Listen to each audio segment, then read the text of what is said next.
Jaya Radha Madhava Kunja Bihari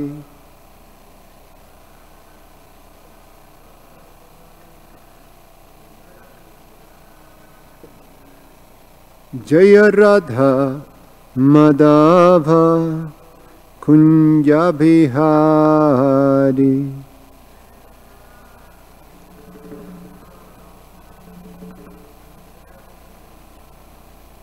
Jaya Gopi Jana Balava Girivaradhari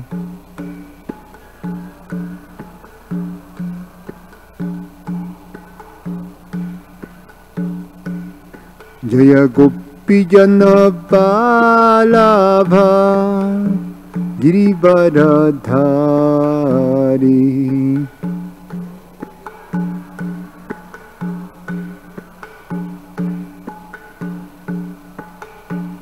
Yashodanandana Braja Jana Ranjana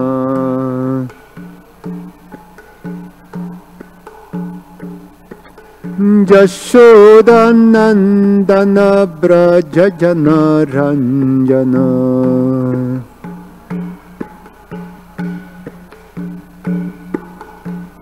Jamunatira Banachari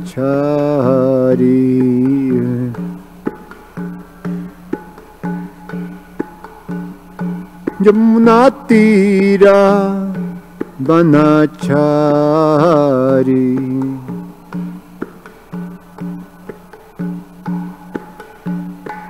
Jaya Radha Madhava Kunja Vihari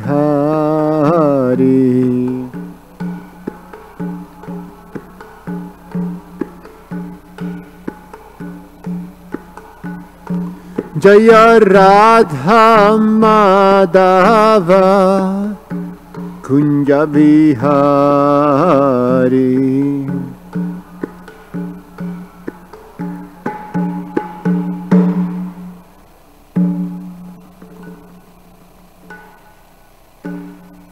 Jayam Vishnupad Paramahansa Parivrajagacharya Ashtotarasata Srimad His Divine Grace A.C.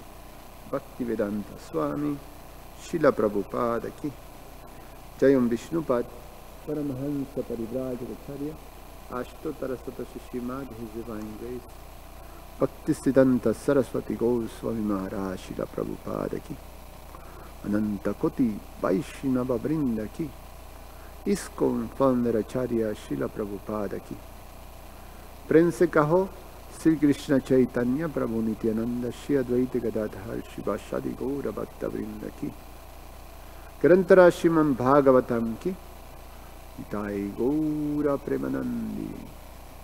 Oh, glory to the assembled devotees. Oh, glory to the assembled devotees. Oh, glory to the assembled devotees. Oh, glory to Shishi Guru and Shikuranga.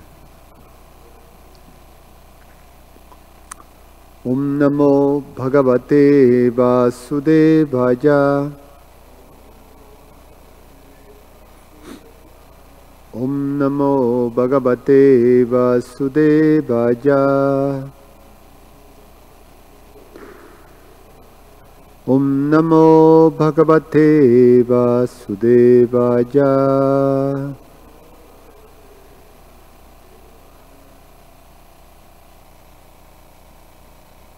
We're reading from Srimad Bhagavatam, Canto 10, entitled The Summon Bonan.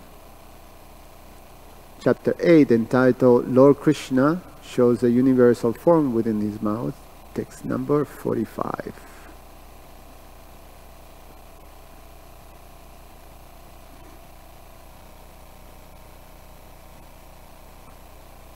Traija chapa nishabdis cha.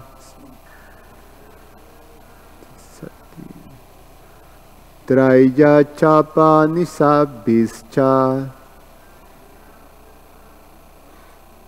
Sangya yoga is chasat tuatai.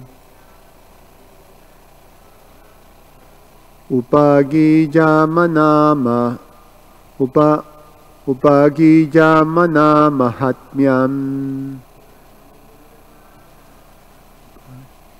Upagijamaha mahatmyam. Harim samyat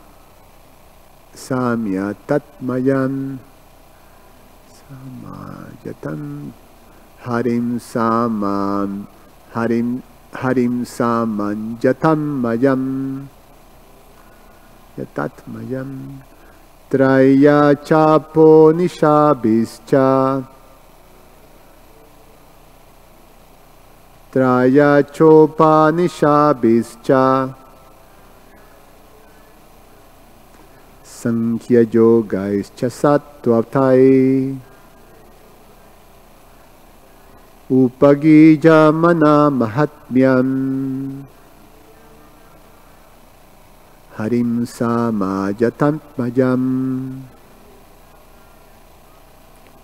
Traya chopa nishabhischa. Sankhya yogaischa sattvatai. Upagijamana mahatmyam. Harim samajatatmayam. Christian.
Traya. By studying the three Vedas, Sama, Yajur and Atharva. Cha, also, Upanishadhi, Cha. And by studying the Vedic knowledge of the Upanishads, Sankhya Yogai. By reading the literature of Sankhya Yoga, Cha and Sattvatai, by the great sages and devotees, or by reading Vaishnava Tantra, Pancharatras, Upagijamana Mahatmyam, whose glories are worshipped by all these Vedic literatures, Harim, unto the personality of Godhead, Sa, she, Amanyata, consider ordinary, Atmayam, as her own son. Translation and purport by His Divine Grace A.C. Bhaktivedanta Swami Srila Prabhupada Ki Jai. The glories of the Supreme Personality of Godhead are studied throughout the three Vedas, the Upanishads, the literature of Sankhya Yoga, and other Vaishnava literature. Yet, Mother Yashoda considered that Supreme Person her ordinary child. Purport.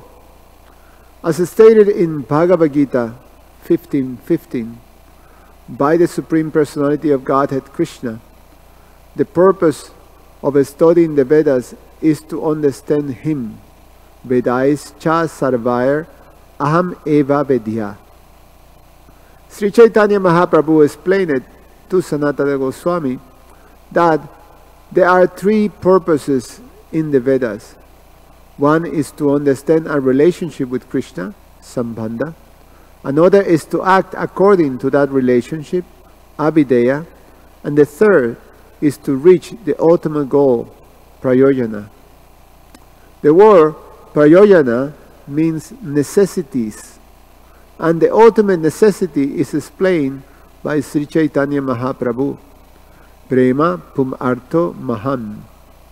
The greatest necessity for a human being is the achievement of love for the Supreme Personality of Godhead. Here we see that Mother Yashoda is on the highest stage of necessity, for she is completely absorbed in love for Krishna. In the beginning, the Vedic purpose is pursued in three ways. Trayi, by Karma Kanda, Jnana Kanda, and Upasana Kanda. When one reaches the complete, perfect stage of Upasana Kanda, one comes to worship Narayan, or Lord Vishnu.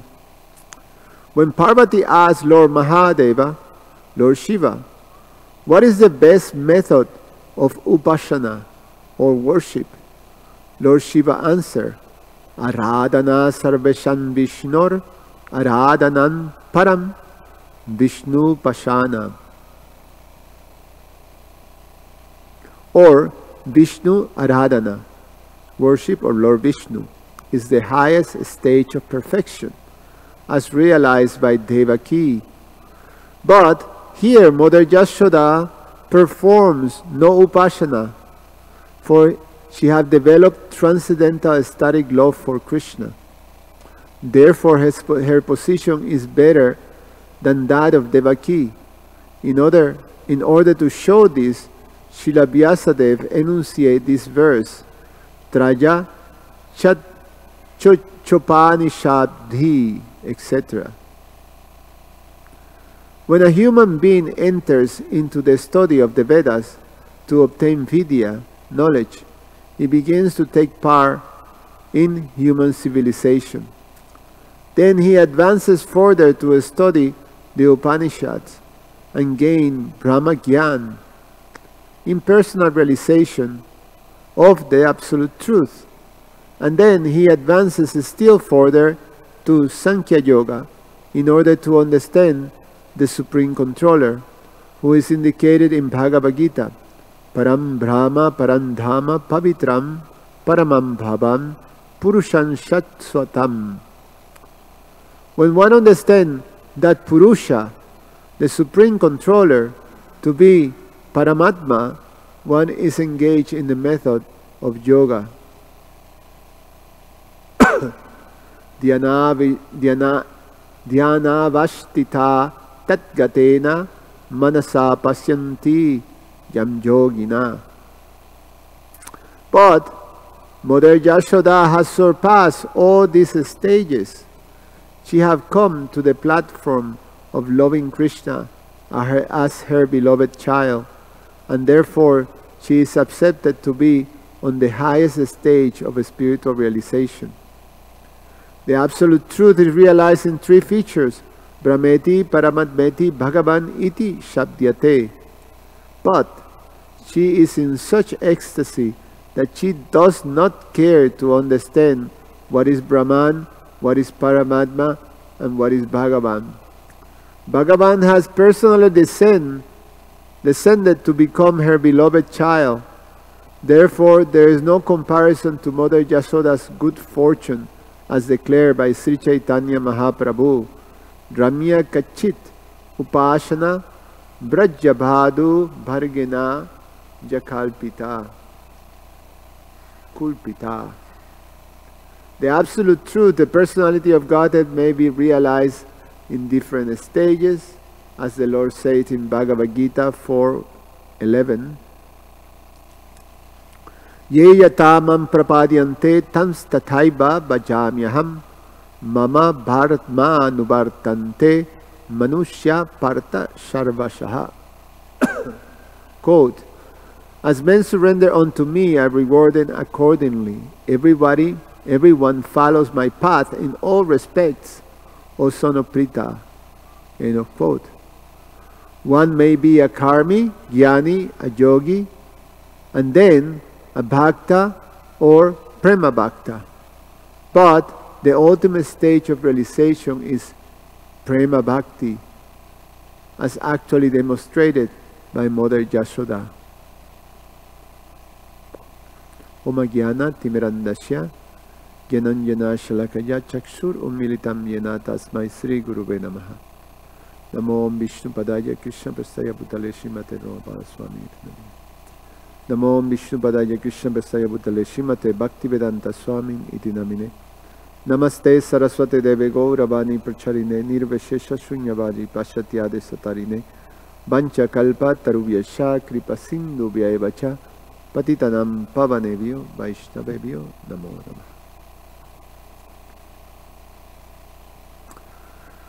So the narrator, I thought it was Sukadev Goswami, but Prabhupada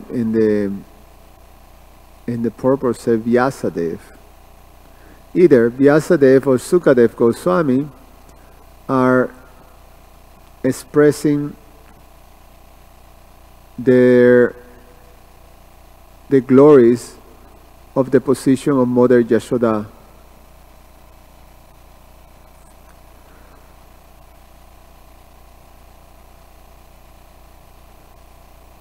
Just by saying that the understanding of the personality of Godhead comes not only very rarely, but after coming to the conclusion of, or the pinnacle of all knowledge. One comes to understand the position of Krishna as the supreme and the all-pervading supreme personality.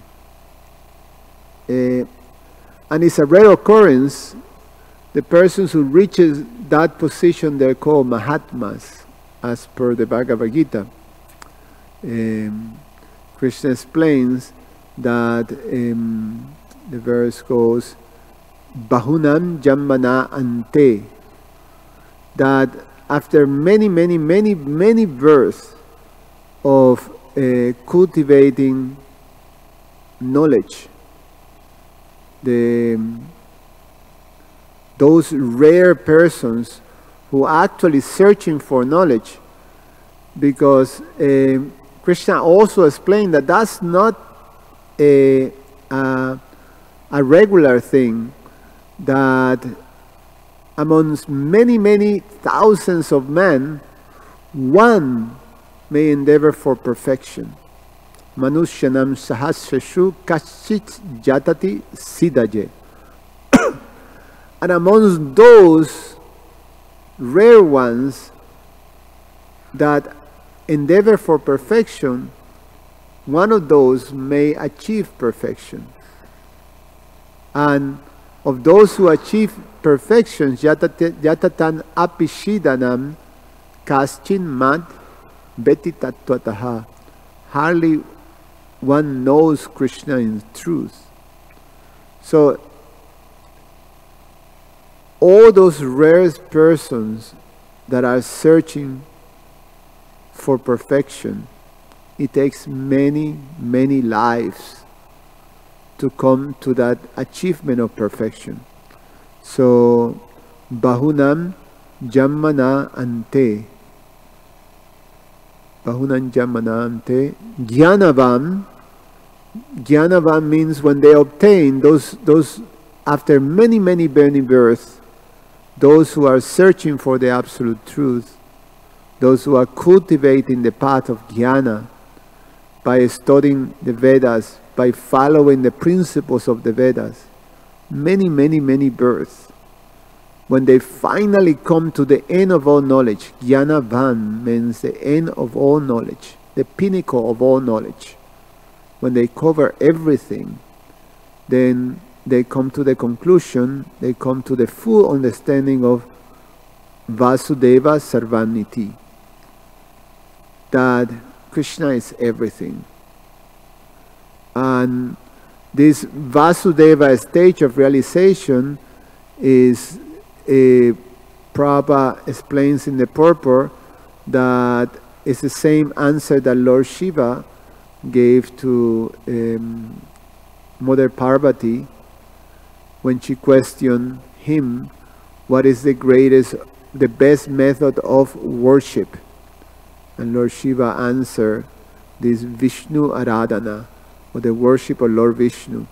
So one comes to that stage, and that's the same stage, or a stage of perfection, that Mother Devaki was on.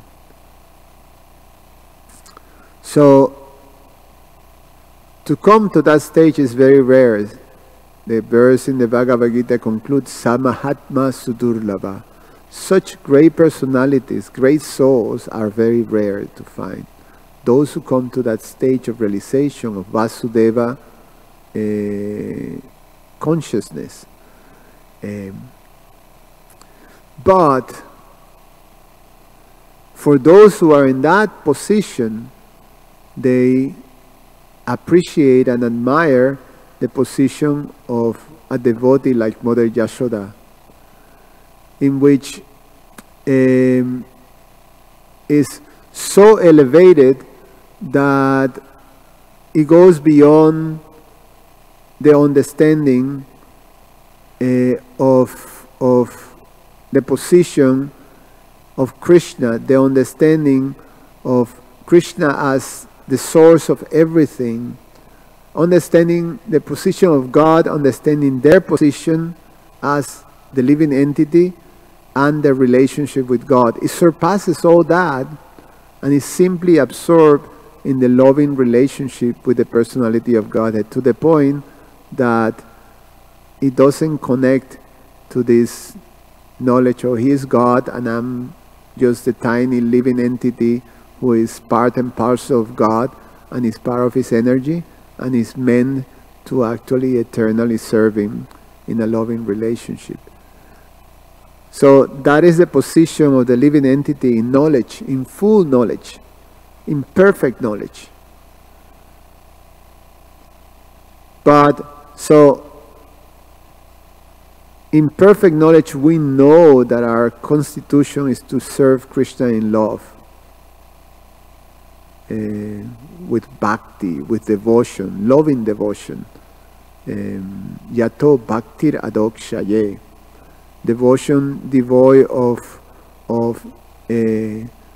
personal desires and devoid of speculation, mental speculation, and that have no interruption. So we know that's our constitution. But when you have these devotees that are so absorbed just in love of the personality of Godhead, then everything is forgotten. It's just the absorption in love, and that is the amazing position. As someone who reaches that position,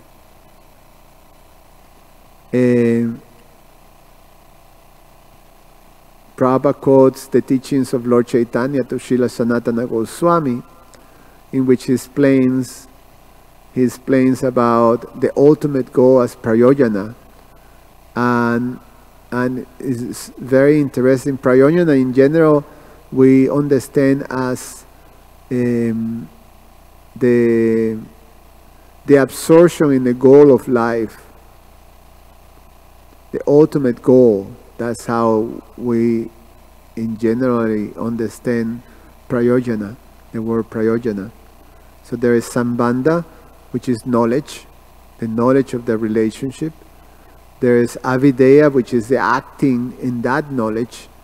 And then is prayojana, which is the fruit of all that, both knowledge, the activities the acting according to that knowledge, and reaches the fruit or the purpose or the ultimate goal, which is prayojana. And that ultimate goal is prema bhakti, love of Godhead. So, but the translation that Prabhupada gives, as per Lord Chaitanya, is necessities. So, is when the understanding of a necessity, the ultimate necessity, means that you can live without. Like we have necessities. We need to eat, we need to breathe, to be able to live. We need to sleep, like that. So without breathing, you can live. Without eating, you cannot live. Well, there are some instances of yogis that are able to do that in some way, but actually just hold it, but not stop it for good. But the point is that a necessity, the ultimate necessity, is something that is so intrinsic in our existence that we cannot exist without it. And that ultimate necessity is this prema pumarto mahan, which is the prema or love of Godhead, is the supreme necessity. Pum arto. Artha means the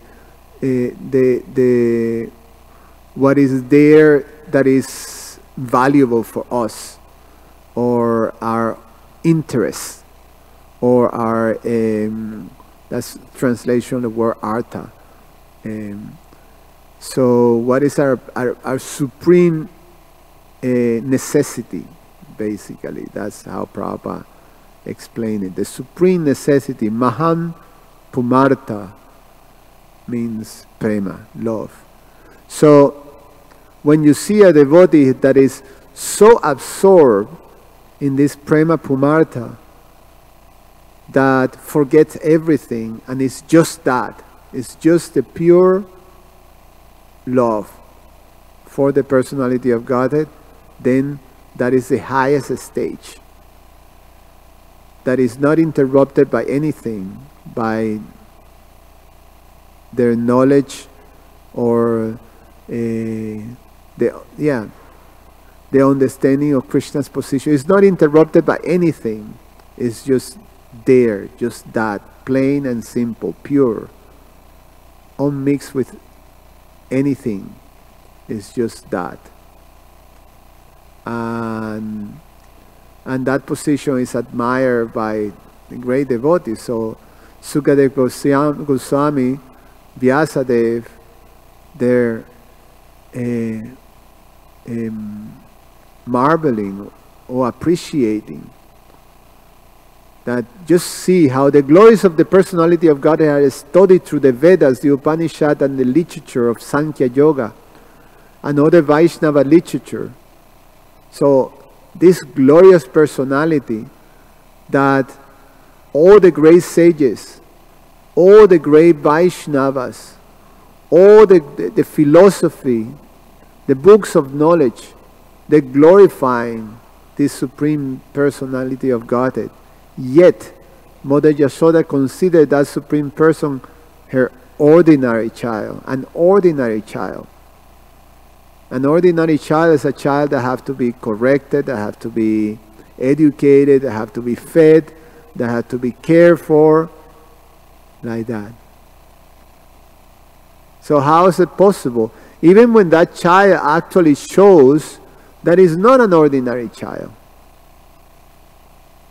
Even with the witness of Mother Yashoda and all the devotees of Vrindavan, even while witnessing the extraordinary activities of the personality of Godhead in the form of this baby, they still consider him ordinary.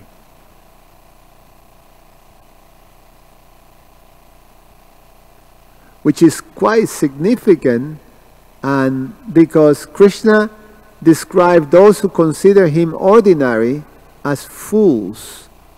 in the Bhagavad Gita. Manush, what is it? Mudhas. Avajananti man mudha. Avajananti man mudha is those fools who deride him, thinking that he is ordinary.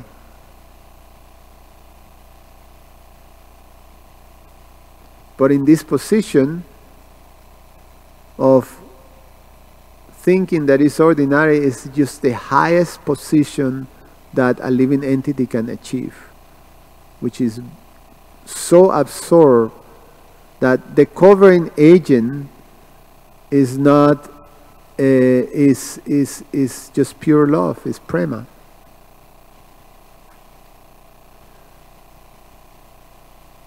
All the great devotees marvel and appreciate the position of the intimate associates in Vrindavan of Krishna. When the prayers of Queen Kunti, she also, in ecstasy, she also praised the position of Mother Yashoda. The prayers of Queen Kunti, in which she expresses, her complete understanding of Krishna's position, mixed with maternal love. But because it's mixed with that knowledge, she appreciates the position of Mother Yashoda that is unmixed, that is just the plain, pure manifestation of that love. It's not interrupted by awe. My Lord, I consider your Lordship to be eternal time, the Supreme Controller, without beginning and end, the all-pervasive one. In distributing your mercy, you are equal to everyone. The dissensions between living beings are due to social intercourse. So here she, Mother Queen Kunti, just understanding perfectly and expressing very, very eloquently and perfectly the position of Krishna as the Supreme Controller and the all-pervasive one. This is the Vasudeva stage. And Queen Kunti is speaking to Krishna in his Dwarka Lila. And Krishna as Vasudev. So she is perfectly situated in that position, that Vasudeva Sarvaniti. Vasudeva means all pervasive. So she continues, "O Lord, no one can understand your transcendental pastimes, which appear to be human and are so misleading. You have no specific object of favor, nor you have any object of envy. People only imagine that you are partial. Of course, it is bewildering, O soul of the universe, that you work through though you are inactive, and that you take birth, though you are the vital force and the unborn. You yourself descend among animals, men, sages, and aquatics. Verily, this is bewildering." But more bewildering to her is my dear Krishna. Yashoda took up a rope to bind you when you committed an offense, and your perturbed eyes overflowed with tears, which washed the mascara from your eyes. And you were afraid, though fear personifies afraid of you. This sight is bewildering to me.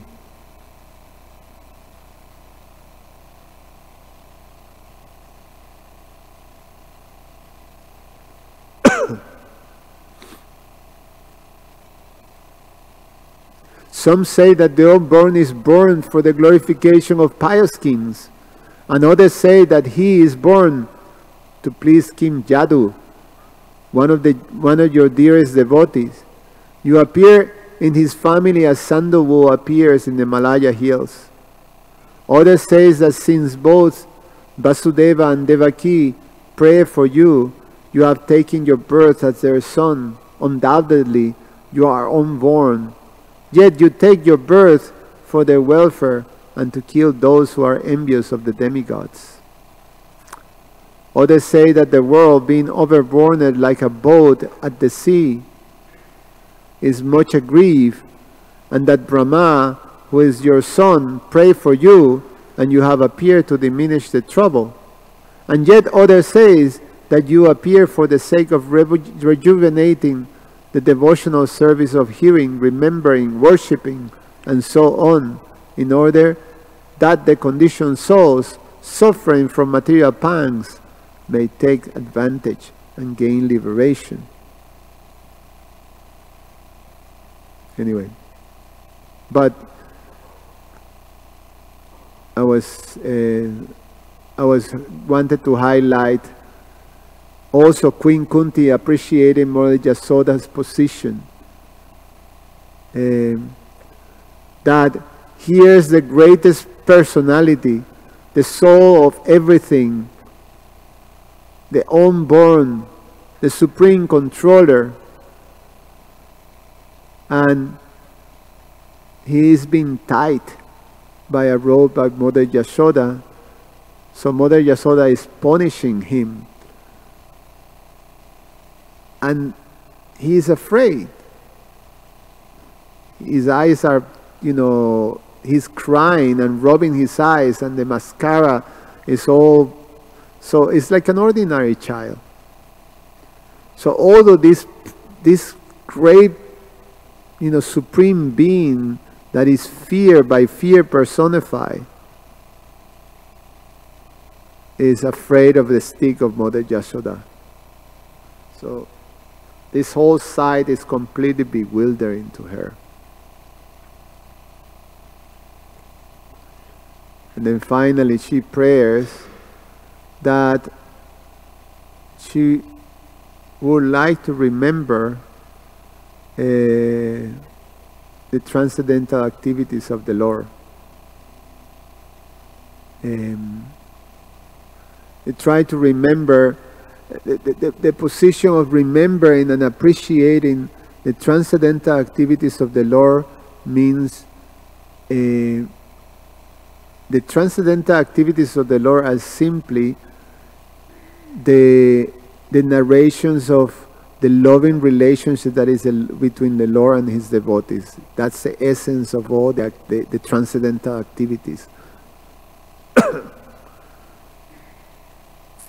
Therefore, the meditation, the prayer to be meditating in these loving pastimes of the Lord with his devotees is the ultimate prayer. We were quoting and singing the prayers of Damodarastakam, and similarly, the Queen Kunti, in the Damodarastaka, there's a prayer that I don't care for liberation, I don't care for any type of benediction, great different benedictions in the material world, the benediction of knowledge, beauty, power, wealth, don't even care for liberation. So this Dharma, Artha, Kama, and Moksha, don't care for any of that. I only wish that your pastimes as a baby, being tied by Mother Yashoda, that we always enacted in the core of my heart. That's my only prayer. I have no use for any other type of liberation. The devotees say, I have no use for any other type of benediction. What is the use? This is the way to say. What is the use of any other type of benediction? So that is the appreciation that is naturally there. And Sukadev Goswami narrates, but even more bewildering, because here Queen Kunti appreciates from the perspective of Vatsalya. So immediately she looks at the ultimate Vatsalya, which is Mother Yashoda, the top manifestation of this Vatsalya Ras. But higher than Vatsalya is Madhurya. And that's where Sukadev Goswami stops. He can even go there. He cannot go there and even, he can even mention the name of Srimati Radharani. Because if he mentions her name, if he mentions her by name, he addresses Srimati Radharani as Aradhita, which is the best of the gopis, or the best of the worshippers of Krishna. So there's one gopi who is the best. That's how he refers to Srimati Radharani. It is explained by the acharyas that he couldn't mention her by name, because if he knew that if he does that, he will enter in such an ecstatic space that the purpose of what he was doing was going to be interrupted, which was to help Maharaj Parikshit through these 7 days. So he won't be able to complete the narrations of the Bhagavatam. That will be the end. He will enter in some ecstatic position that he will shut down. He will go unconscious. In the conversations of Lord Chaitanya with Ramananda Roy, then that ultimate goal, this Prema Pumartha Mahan, was discussed all the way to the greatest position, which is that of Srimati Radharani. So this is a type of position, this is a type of devotion that is the summit, or the summum bonum, or the pinnacle of all. And as devotees, we can only pray that we can become absorbed in these beautiful pastimes, and like that aspire to become simply a servant of the servant of the servant of the servant, many times, of these great personalities. Gopi Bhartar, Kada Pamalayor, Dasa Dasa Anudasa. The servant of the servant of the servant of the gopis of Lord Krishna. Any comment or questions? Yes, Prabhu. Thank you, Prabhu. It is very clear that through our devotional service permanently we're feeling and realizing God's mercy. But when are we going to be able to feel prema? How is that going to happen? When? That's the song of Bhaktivinoda Thakur. Kabe habe bolo se dinama. When it will be that time? So there's so much, that's the refrain of the song. When it will be the time? When it will be the time that that absorption happens? Yeah, because we, at least is my realization, I feel like I'm blessed permanently. But I don't think that, according to how it is described in the scriptures, is not prema. When are we going to feel that, or how is that going to be manifested? Yeah, therefore, for the devotee, we have to be patiently waiting for that moment to come. That's that beautiful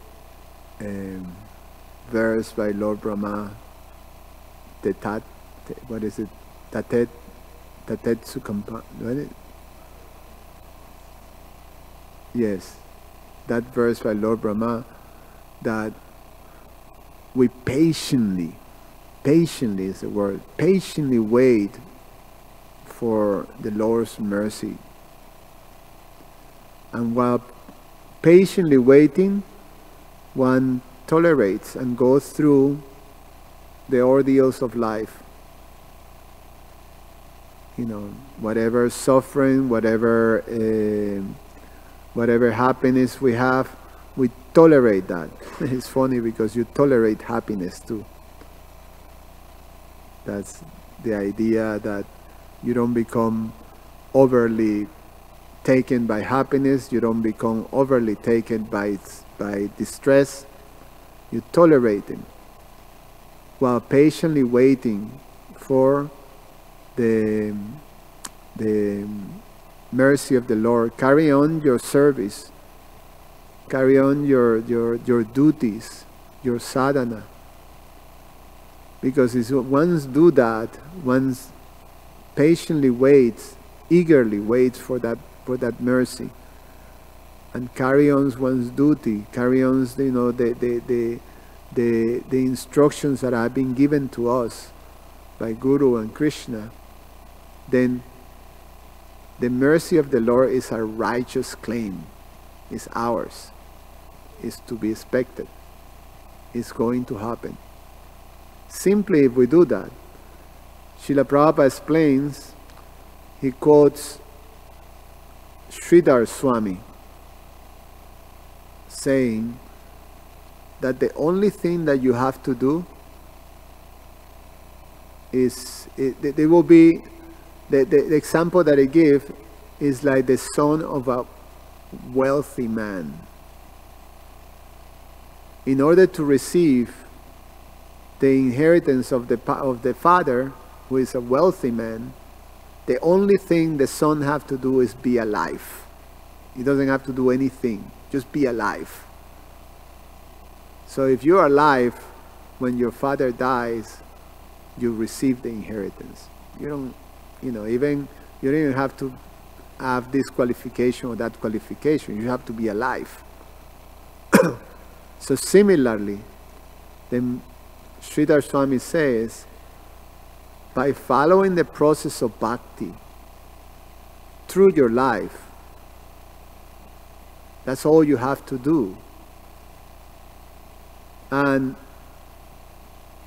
it is, the other day we were discussing that Prabhupada already made that promise for us. He says that many times. If you actually Google or you go to Prabhupada's Prabhupada about Prabhupada saying, chant, just by chanting 16 rounds, by following the 4 regulated principles, by chanting 16 rounds, endeavoring sincerely to follow these things through your life. If you do it through your life, sincerely and dedicated, just to do that, just do that, he says, you're going back home to God. It is guaranteed.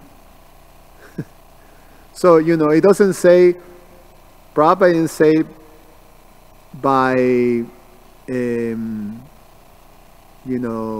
don't know, manifesting, creating many temples or making many devotees or saving so many people, like that type of thing. Becoming, perfect in knowledge. But he says simply by chanting 16 rounds and following the 4 regulated principles for your life, then you will achieve perfection. He promised that. He already says it. And then we know what Krishna says about the word of his devotee. He says, that's why he says to Arjuna, you declare boldly, the words of my devotees will never perish. So Krishna will sustain, he even will break his own promise to maintain the promise of the devotee. And we see the instances, in which Krishna does that. He breaks his own promise to fulfill the promise of his devotee. The famous one is when he broke the promise of not to participate in the battlefield of Kurukshetra, and when after Bhishma Dev, when Bhishma was, when Arjuna was in danger by the attack of Bhishma, so Krishna broke his promise to protect Arjuna, but also to fulfill the promise of Bhishma. So Bhishma made this promise.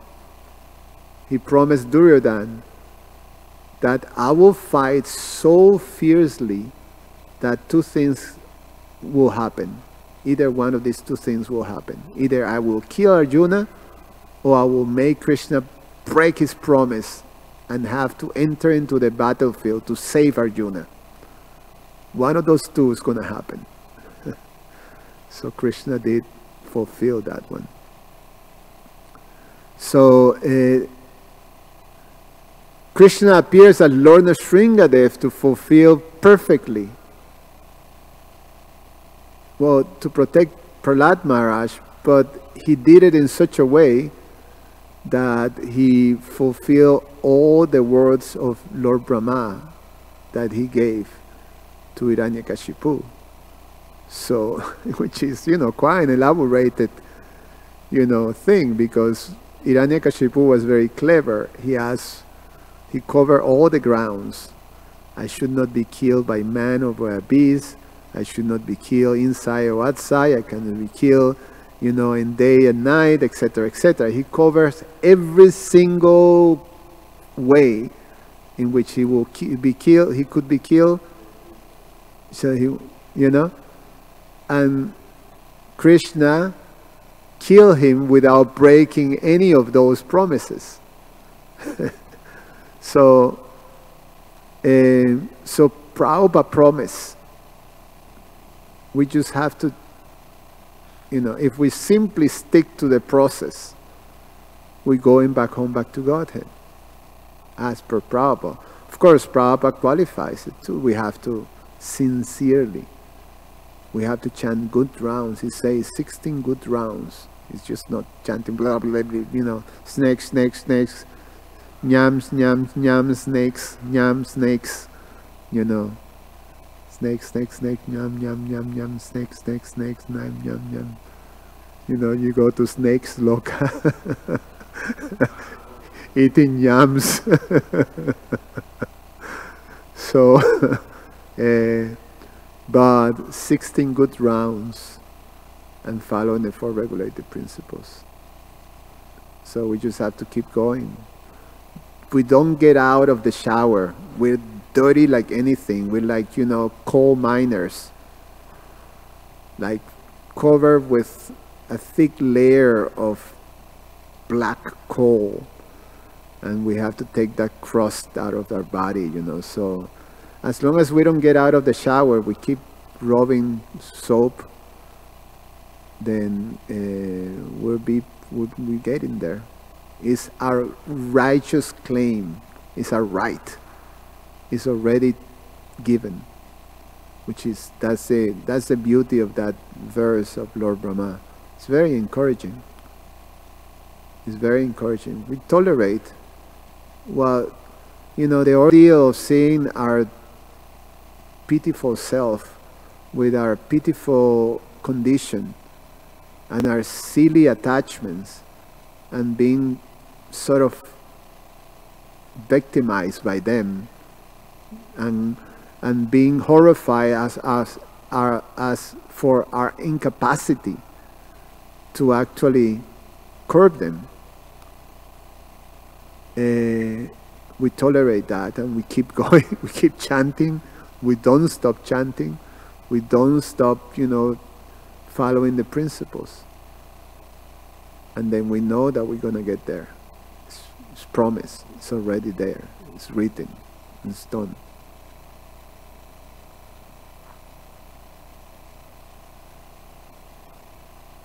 Hare Krishna Subala. Prabhu, thank you for your class.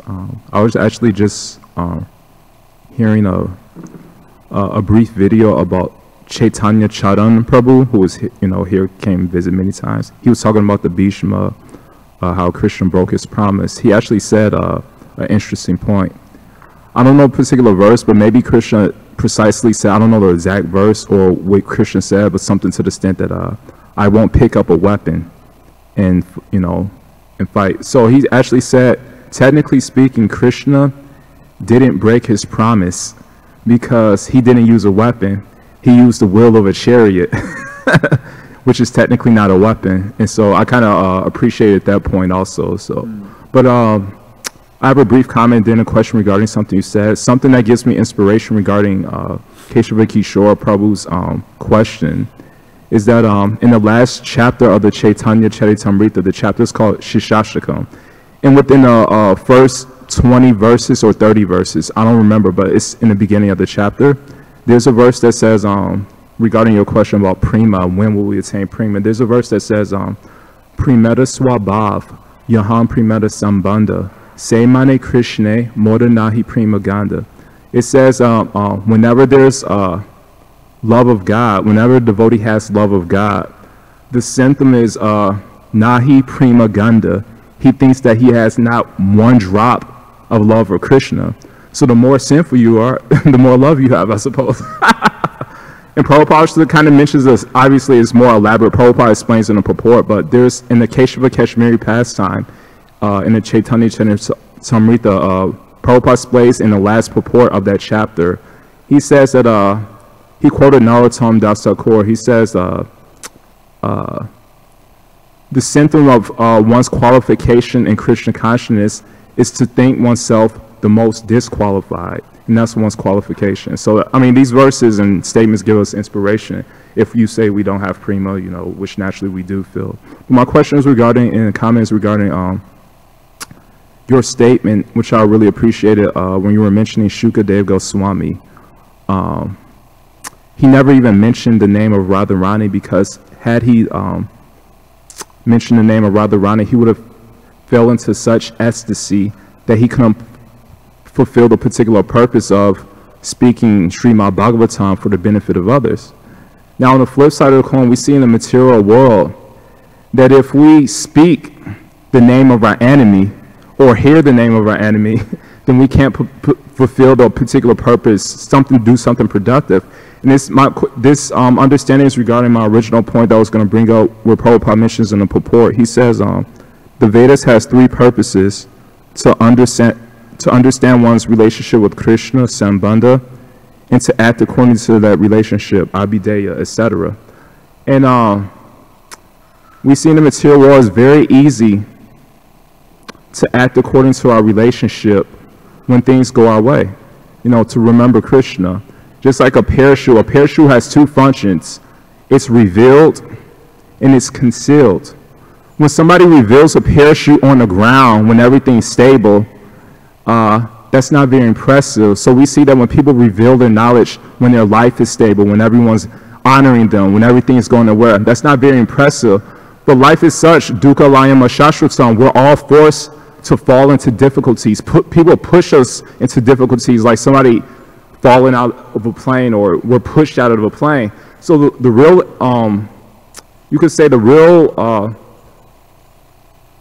testament of a parachute is if you could reveal it when you fall out of a plane. And so we see that the great saints, Prahlad, Jesus Christ, the testament of their relationship with Krishna is when they can reveal their knowledge when things don't go our way. We see Hiranyakashipu couldn't. Prahlad just disagreed with them, and he couldn't reveal his knowledge and led it to his own demise. He didn't have a parachute. But we see that Prahlad was threatened, you know, with so many, with homicide from Hiranyakashipu, but he revealed his knowledge. My dear Hiranyakashipu, I wish you well. And one thing I keep in mind is that these qualities, these parachute qualities like humility, etc., tolerance, they're only meant to be used when things don't go our way. We never hear a teenager tell his rich parents, my dear father, I forgive you. I forgive you for getting me a Mercedes-Benz for my birthday, etc. So my question is that Prabhupada quotes this verse, Vedaish Cha Sarvir, from chapter 15, verse 15. But in the first part of that verse, it says, Sarvasha Cha Ham Hridi Sani Vishto Mata Shmirta Gyana Mopahana Cha. From Krishna comes remembrance. And so we're not able to reveal this knowledge unless we remember, unless Krishna gives us his mercy. So my question is that what are some steps we can move forward? Because we could see people who go through Bhagavatam every day. We hear so much sadhana, so much hearing of Krishna Katha. But why is it that when you put in the circumstances of, you know, associating with people, you can't reveal, you still impatient, still intolerant, still ungrateful? We see that if you're ungrateful, you're going to fall into difficulties. You're going to kill your spiritual consciousness. So if Krishna gives the wisdom to reveal your knowledge when things don't go your way, so my question is, how can a person who hears Bhagavatam every day perform in sadhana? How is it that we see religionists all the time? How is it that they're not getting the mercy from Krishna? Why isn't Krishna giving that mercy to reveal that knowledge when things don't go our way? My understanding is the improper motivation, but maybe you could expand on that. Well, we have to move from nominal knowledge to realized knowledge. Like right now, we have access by the mercy of Guru and Krishna to knowledge. So we're studying, we have a lot of nominal knowledge, but we have to make that realized knowledge. So we're in the process of realizing that knowledge. So it takes purification of the heart to realize that knowledge. It takes experience and of practice, consistent practice to realize the knowledge. So you do that through, so we get Sambandha, we got Avideya, which is the process. So by the process, you come to Prayojana, the goal of that knowledge. So we have to continue the process. It's the same thing, more or less, of Keshava Kishore's question. You know, that we realize that just exactly the same question as he put it, you know, we are blessed with all this knowledge, with devotional service, with association, and still we're not free from, you know, these things that are blackening our hearts, or, you know, that these unwanted things within the heart. So we have to continue the process of purification, and then by the process of purification, then knowledge ultimately will become manifested. What is it? Sreya Chaidava Kandi Sreya Chandrika, what is it? Sreya Chandrika. Cheto Darapana Marjanam Baba Maha. Now I have a blank, but you got it. Sreya Chandrika Vitaranam Vidyat Badhu Jivanam. Vidyat Badhu Jivanam. So Vidya will naturally manifest. So realize knowledge. Right now, really, we just have a lot of, we know that we need the theory. We're like, you know, college students. Put them out, they have no, you know, you have to gain the experience of applying that knowledge. So we're in the process of learning how to apply the knowledge. And by application, one comes to actually realize that it becomes, you know, second nature. So, Vaidhi Bhakti, that's our process right now for us, people that are not yet there. So Vaidhi, rules and regulations, following rules and regulations, applying it. And then at one point it's going to be spontaneous. You don't have to think about it, you know. So Raganuga, Bhakti, and then after that, then you go into the highest stages of you start to experience then the love of Godhead much after. So natural progression. Last question, we're past time.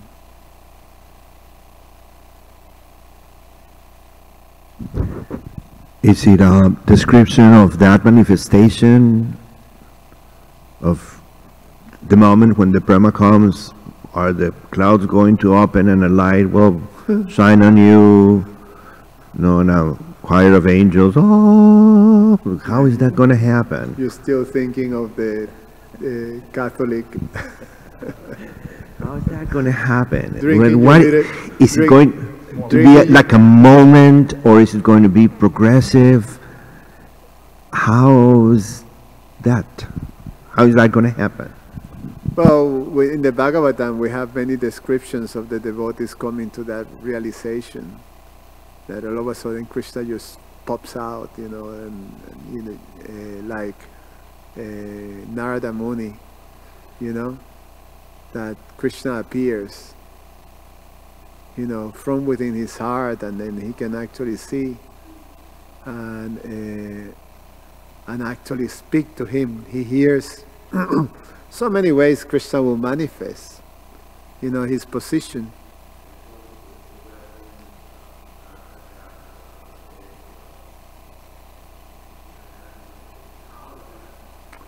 We have to get there, you know. I mean, there's different examples and different devotees. I mean, Yetatam and Prapadyante, Krishna will accordingly, I mean, he can manifest in any way. You know, to King Satyavrata, he manifested as a fish, little fish. King, please help me. I'm a little fish. You know, it's like a fish that talks. Oh my God. You know, to Moses, he manifested as a burning bush. A burning bush. I mean, couldn't choose something else, you know, but a burning bush, you know.